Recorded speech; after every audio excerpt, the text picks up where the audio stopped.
जय हिंद दोस्तों, स्वागत है फिर से नए वीडियो में। आज लाके आए हैं फिर से नए वीडियो। तो चलिए स्टार्ट करते हैं। ये वीडियो आपके लिए बहुत महत्वपूर्ण रहेंगे, तो बिना देरी के हुए स्टार्ट करते हैं। पहला प्रश्न में है, किसी वस्तु पर आवेश की न्यूनतम मात्रा कम नहीं हो सकती है।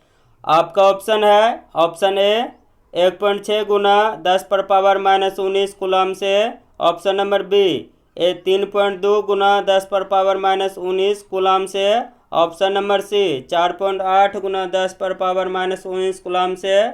ऑप्शन नंबर डी 1 कूलम से। तो आपका राइट आंसर है ऑप्शन नंबर ए 1.6 गुना 10⁻⁻19 कूलम से।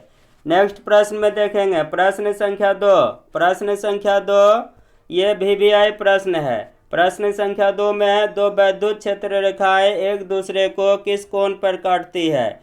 दो वैद्युत क्षेत्र रेखाएं एक दूसरे को किस कोण पर काटती है। आपका ऑप्शन है option number A 90 degree. Option number B 45 degree. Option number C 30 degree. Option number D नहीं काटती है। तो आपका राइट आंसर है ऑप्शन नंबर डी नहीं काटती है। दो विद्युत क्षेत्र रेखाएं एक दूसरे को नहीं काटती है।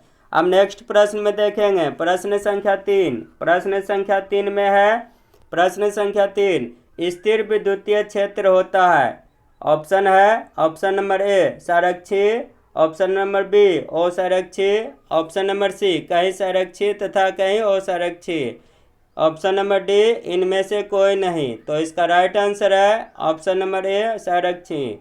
नेक्स्ट प्रश्न में देखेंगे प्रश्न संख्या 4। प्रश्न संख्या 4 में दिया है, एक आवेशी चालक की सतह के किसी बिंदु पर विद्युतीय क्षेत्र की तीव्रता होती है। ऑप्शन है ऑप्शन नंबर ए 0 होती है। ऑप्शन नंबर बी सतह के लंबवत होती है। ऑप्शन नंबर सी सतह के स्पर्शीय होती है। ऑप्शन नंबर डी सतह पर 45 डिग्री पर होती है। तो इसका राइट आंसर है ऑप्शन नंबर बी सतह के लंबवत होती है। प्रश्न संख्या 5 में देखेंगे प्रश्न संख्या 5 में है, किसी वस्तु पर आवेश की न्यूनतम मात्रा कम नहीं हो सकती है। ऑप्शन है 1.6 गुना 10⁻⁻19 कूलम। ऑप्शन नंबर बी 3.2 गुना 10⁻⁻19 कूलम। ऑप्शन नंबर सी 4.8 गुना 10⁻⁻19 सी।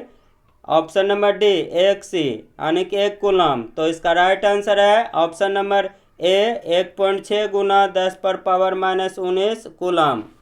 नेक्स्ट प्रश्न में देखेंगे प्रश्न संख्या 5। प्रश्न संख्या 6 में दिया है, ये भी मोस्ट इम्पोर्टेंट है, किसी आवेशित गोलीय खोखले चालक के भीतर विद्युत तीव्रता होती है। किसी आवेशित गोलीय खोखले के चालक विद्युत तीव्रता होती है।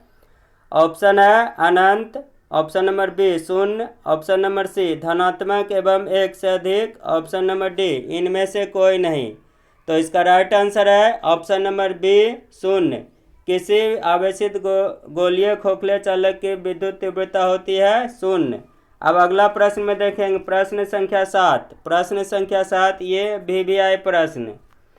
फ्लक्स घनत्व का मात्रक होता है। फ्लक्स घनत्व का मात्रक होता है। ऑप्शन है option number A weber. Option number B tesla. Option number C newton प्रति metre. Option number D metre square प्रति सेकेंड। तो इसका राइट आंसर है option number A weber. Flux घनत्व का मात्रक होता है वेबर। प्रश्न संख्या 8 में देखेंगे प्रश्न संख्या 8 में दिया है, आवेश का आशय मात्रक होता है। आवेश का आशय मात्रक होता है।